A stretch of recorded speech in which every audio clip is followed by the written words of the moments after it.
Good morning students. आज हम 12th class के चैप्टर नंबर 35 की स्टडी करेंगे, जो कि मेनली है जेनेटिक्स के बेस पर, जिसके अंदर अपने दिया गया है मेंडल्स के laws, Mendel's of inheritance.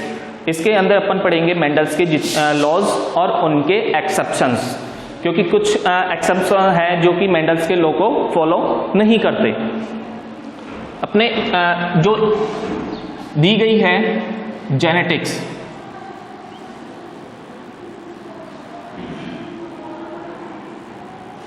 Unit number 9 है। इस यूनिट नंबर 9 के अंदर 3 चैप्टर दिए गए हैं। इन 3 चैप्टर से 2 क्वेश्चंस आते हैं। पहला क्वेश्चन आता है आपके 2 मार्क्स का एंड सेकंड क्वेश्चन आता है आपके 3 मार्क्स का, जो कि अपन फर्दर स्टडी के टाइम पर देखेंगे कि कहां कहां से क्वेश्चंस मेनली बनते हैं।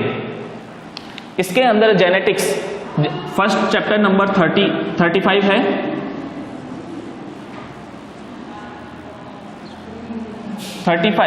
इसका नाम दिया गया है Mendel's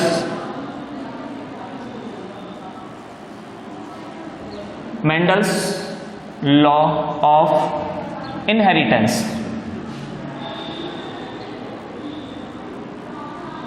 Mendel's law of inheritance. Mendel's ने कुछ लॉज दिए थे जो कि अपन ने 10th क्लास में भी पढ़े थे। उन्होंने दिया था जो कि मेनली बेसिक था हेरिडिटी के ऊपर। हेरिडिटी जो वर्ड है, व्हाट इज हेरिडिटी?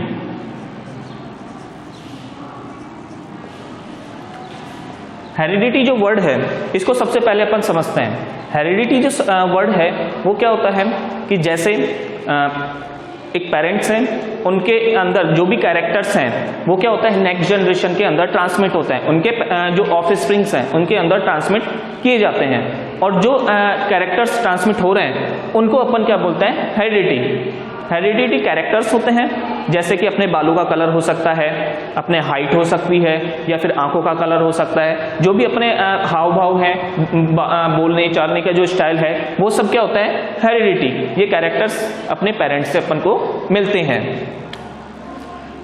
अब आता है नेक्स्ट वर्ड है अपना inheritance.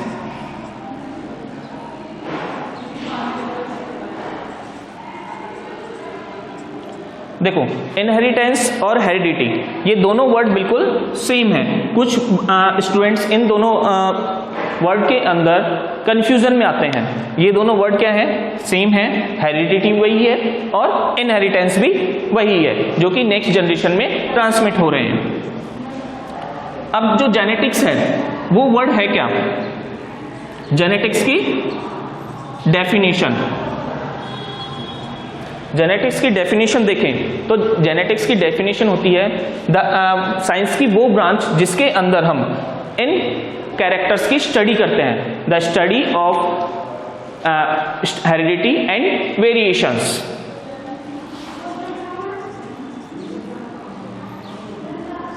Study of heredity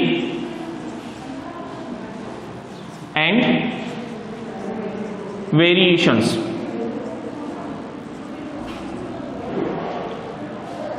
study of heredity and variations. Heredity अपन ने देखा कि हेरिडिटी क्या होता है कि जब कोई भी कैरेक्टर एक जनरेशन से सेकंड जनरेशन में ट्रांसमिट हो रहा है। लेकिन वेरिएशंस का वर्ड क्या है?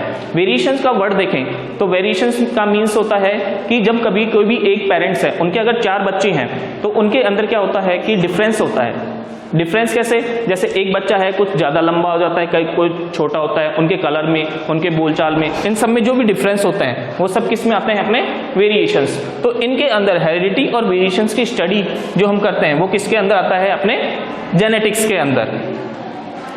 अब आते हैं इसके अंदर कुछ जो वर्ड हैं। ये वर्ड जेनेटिक्स दिया किसने? सबसे पहले अपने आता क्या है और स्टडी कैसे स्टार्ट हुई?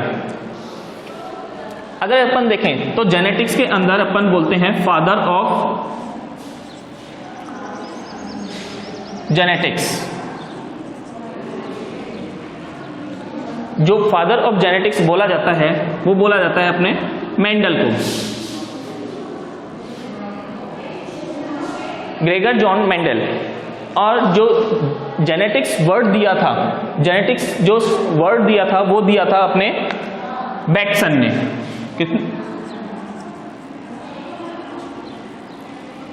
इनको जो वर्ड दिया था इस वजह से नहीं, इन्होंने कुछ अलग एक्सपेरिमेंट्स भी किए थे, आगे कुछ खोज भी की थी, डिस्कवरी की थी, इसलिए अपन इसको बोलते हैं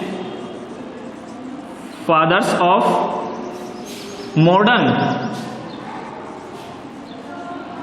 जेनेटिक्स।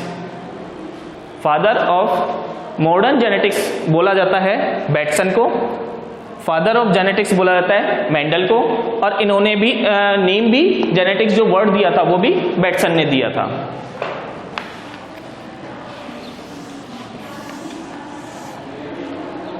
अब अपन मेंडल्स की life history, life of Mendel, life of Mendel अगर अपन देखें तो सबसे पहले जो मेंडल हैं उनका जो जन्म हुआ था वो हुआ था 22 जुलाई 1822 के अंदर। और इन्होंने अपने कुछ स्टडी के बाद में फर्स्ट टाइम जो दिया था, इन्होंने अपने कुछ खोजें की थी, वो खोज की उनने जेनेटिक्स के ऊपर, उनको इन्होंने क्या किया था एक ग्रुप के अंदर डाला और उनको पब्लिश किया। ये पब्लिश किया था 1866 के अंदर इन्होंने अपने एक्सपेरिमेंट्स पब्लिश किए थे और उनका टाइटल था, जो टाइटल था इन्होंने अपने जो भी एक्सपेरिमेंट्स किए थे वो एक टाइटल के अंदर दिए गए थे, वो दिए थे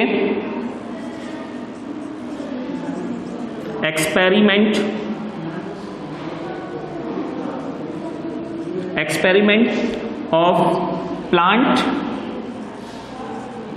हाइब्रिडाइजेशन।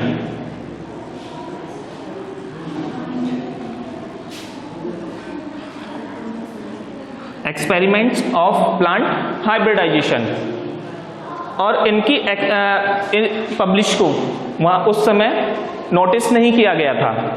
इसके बाद में लगभग 34 ईयर के बाद 3 साइंटिस्ट हुए थे जिन्होंने इनको रीडिस्कवर किया था।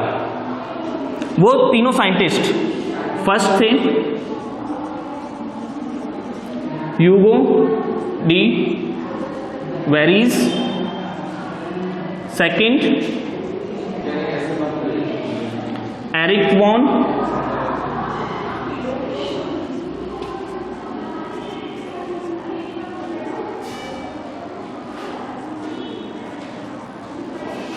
टिकमार्क, एंड थर्ड थे कार्ल कॉरेंस।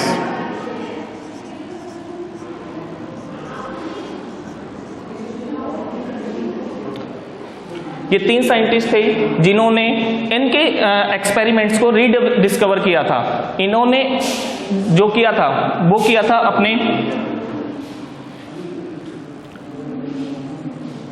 19th सेंचुरी के अंदर इन्होंने रीडिस्कवर किया था। आगे के अपन इसके बाद की जो भी नेक्स्ट क्लास के अंदर पढ़ेंगे।